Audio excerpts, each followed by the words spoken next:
programa Sport Motor sempre trazendo as melhores matérias para você. Estivemos aqui no Silverley, falamos muito sobre injeção eletrônica, mas esse assunto não se esgotou. Aliás, Silverley, não se esgotaria nem nessa matéria, porque são muitas informações. O que podemos falar hoje em termos de injeção eletrônica para complementar aquela matéria anterior, Silverley? Bom, a gente, na matéria anterior, nós falamos aqui sobre cada sensor, né, como que se comanda, a questão de lavar motor, né, da parte de água, de se jogar um querosene, né, jogar um óleo diesel. Agora a gente pode estar falando um pouquinho em relação à bateria, por exemplo, funcionamento de uma bateria, como que funciona a tensão de carga, essas partes mais voltadas um pouco para a elétrica do carro, que também é interessante saber. Como que se trabalha a bateria, a tensão que ela tem que receber ali, entendeu? Então a gente poderia estar falando um pouco sobre essas coisas também. Tá, vamos falar sobre isso, mas já me passou alguma outra coisa pela cabeça. O que me passou pela cabeça? O combustível, seja a gasolina comum, aditivada, aquele aditivo que o frentista do posto quer vender para a gente, isso também influencia na injeção eletrônica, Silverley? Influencia, tá? Gasolina, hoje nós temos um grande problema em relação a combustível, né? Os combustíveis nossos hoje são muito ruins, apesar do preço ser altíssimo, o combustível não tem qualidade, infelizmente não tem qualidade. Então a gente precisa sempre saber onde está abastecendo e ver o que está fazendo. Aditivo, muitas vezes eu já até assisti matérias com engenheiro dizendo que não há necessidade de se limpar os bicos injetores, porque não é isso, aquilo que o próprio combustível limpa, que você põe um aditivo no tanque, você põe isso.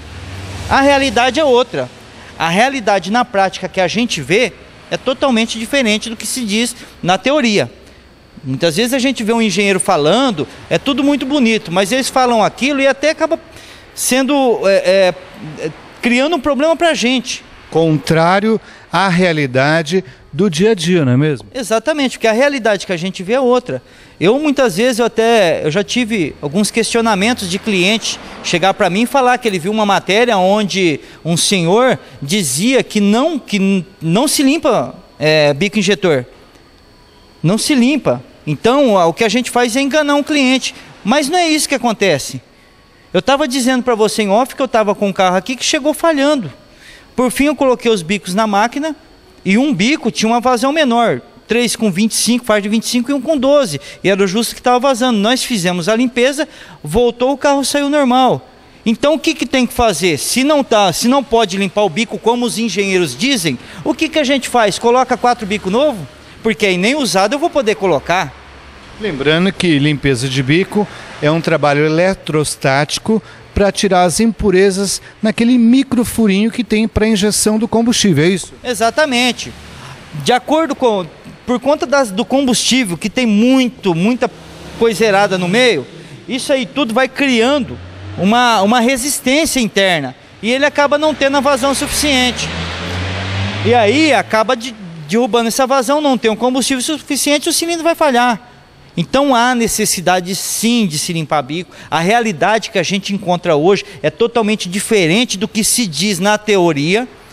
Há necessidade, tanto que a Magnete Marelli, fabricante de bico injetor, tem máquina de limpeza de bico. Se não houvesse a necessidade, para que eles fabricariam máquina? Então a Delphi tem máquina de limpeza de bico. Então temos várias fabricantes aí que têm as máquinas. A realidade é outra. Existe sim a necessidade de se limpar os bicos injetores.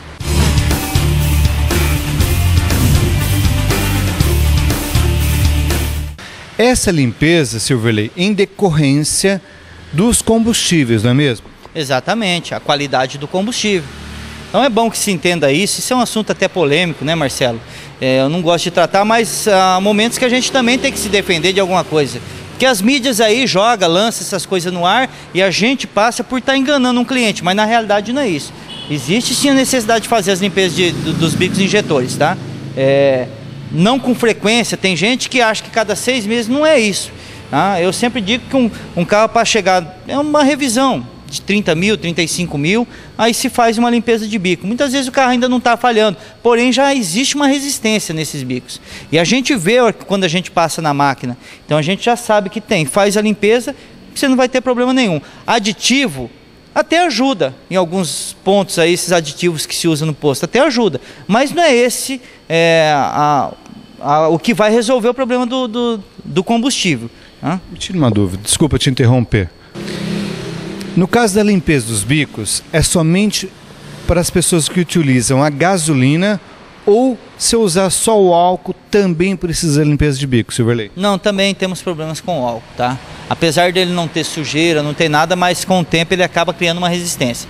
Então também a necessidade é lógico que menos. A gasolina acaba dando mais problema do que o álcool, mas assim mesmo tem que tomar cuidado com esses aditivos, porque é o seguinte, existe aditivo para gasolina e aditivo para etanol, tá? Você não pode pegar um aditivo de gasolina, por exemplo, e jogar no etanol. Eu já tive problemas de buscar carro, porque existia um costume, antigamente, se misturar querosene na gasolina, por exemplo. E eu fui buscar um carro de um senhor, porque ele sempre usou querosene na gasolina. Aí ele comprou um carro flex e estava andando a álcool e tacou querosene.